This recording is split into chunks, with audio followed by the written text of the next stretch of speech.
परंतु काही काही जण पहिल्या टर्मलाच त्यांना वाटतं की मी मोठा झालो पाहिजे.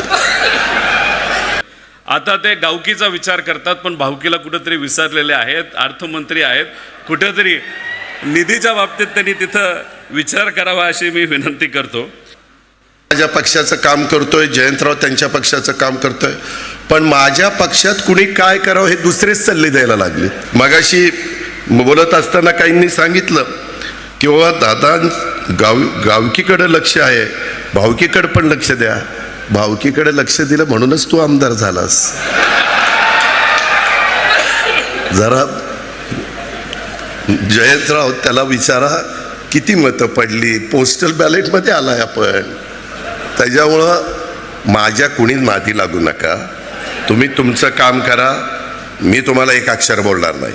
मी जयंतराव ज्यावेळेसपासून मी आमच्या महायुतीमध्ये आहे, मी कधी तुमच्या कुणावर टीका टिप्पणी केली? आपल्याला साध्य काय करायचं आहे?